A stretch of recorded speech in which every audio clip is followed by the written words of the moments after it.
பார்க்குற எல்லா தமிழ் மக்களுக்கும் கோபிநாத் அவரை பற்றி தெரியும். அவர் வந்து ஒரு எழுத்தாளர், ஒரு பேச்சாளர், அண்ட் நிறைய பேர் வந்து இன்டர்வியூலாம் எடுத்திருக்காங்க. அப்படி இருந்தால் கூட அவர் வந்து ஒரு ஆங்கராக தான் எல்லாருக்குமே தெரியும். அவர் வந்து கலைஞரை இன்டர்வியூ பண்ணியிருக்காங்க, ஸ்டாலின், ஜோசாரு, நம்ம சுஜாதா அண்ட் ஜெயகாந்தர். ஸோ இவங்க எல்லாருமே வந்துட்டு சாதாரணமாக வந்து 1 to 1 யாருக்குமே வந்து இன்டர்வியூ கொடுக்க மாட்டாங்க. இன்டர்வியூ கொடுக்கறதுக்கு முன்னால் வந்து யார் அவர் தெரிஞ்சு அவங்களுடைய பேக்ரவுண்ட் என்ன, அவருடைய திறமை என்ன, அவருடைய ரெப்புடேஷன் என்ன அப்படின்னு தெரிஞ்சுட்டு தான் அவங்க வந்து கம்ப்ளீட்டாக வந்து பேட்டியே கொடுப்பாங்க.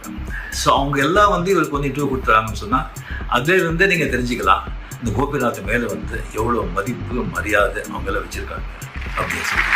அது வந்து அவர் 25 வருஷமாக அதுதான் வந்து கோபிநாத் வந்து சாதனை பண்ணக்கூடிய பெரிய விஷயம். அண்ட் ஜெயகாந்தர்கள்லாம் வந்து இன்டர்வியூ பண்ணுறதுலாம் சாதாரண விஷயம் கிடையாது. அது காட்டு சிங்கத்து குழுக்குள்ளே போயிட்டு தயிர் சாதம் வச்சுட்டு வர மாதிரி. அவர்கிட்ட வந்து ரொம்ப புத்திசாலித்தனமான கேள்வி கேட்டாலும் ஒரு கோபம் வரும், சாதாரண கேள்வி கேட்டாலும் கோபம் வரும். அப்போ நினச்சி பாருங்க, அவர் எல்லாரையும் வந்து இன்டர்வியூ பண்ணவர் வந்து கோபிநாத் அவர்கள். அவர் வந்து அந்த நீயா நானா அது கண்டக்ட் பண்ணுறது வந்து மிகப்பெரிய, அதை பார்க்கறதுக்கே வந்து அவ்வளோ வந்து ஒரு சந்தோஷமா இருக்கும். அதாவது அவருடைய அறிவு கூர்மை வந்து அதில் தெரியுது. அவர் வந்து எவ்வளோ வந்து ஒரு மெச்சூரிட்டியாக எல்லா விஷயத்தையும் அவர் தெரிஞ்சுட்டு சேம் டைம் சமூகத்து மேலே அவர் இருக்கிற அந்த அக்கறை அதில் வந்து தெரியுது. அந்த செலக்ட் பண்ணுற அந்த சப்ஜெக்ட்லேயே அந்த எந்த மாதிரி ஒரு சமூகத்து மேலே ஒரு அக்கறை இருக்குது அப்படிங்கிறது அது நல்லா தெரியுது. எதை பற்றி டிஸ்கஸ் பண்ணணும், யாரை கூப்பிடணும், அது எப்படி கொண்டு போகணும் அப்படின்னு. அது வந்து கண்டக்ட் பண்ணும்போதே அவர் வந்து அவரே ஜட்ஜாக இருப்பார், அவரே வக்கீலாக இருப்பார்.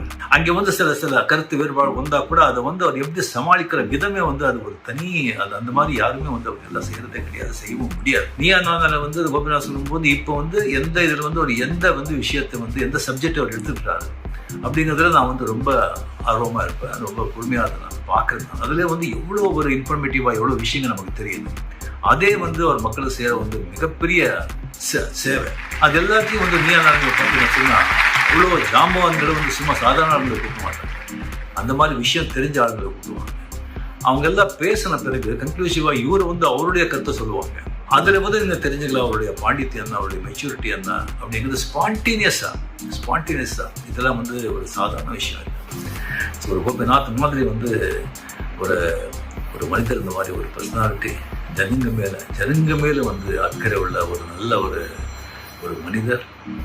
அவர் வந்து இப்போ வந்து 25 years ஆயிருக்கு வந்து இந்த ஊடக அந்த டிவி சிங்காங்கராஜிக்கு வந்து நமக்கெல்லாம் தெரிஞ்சு. இது வந்து பிஹைண்ட் வுட் வந்து அவருக்கு வந்து இந்த 25 years உடைய சாதனையை வந்து ஒட்டி வந்து அவர் வந்து பாராட்டு எடுக்கிறாங்க.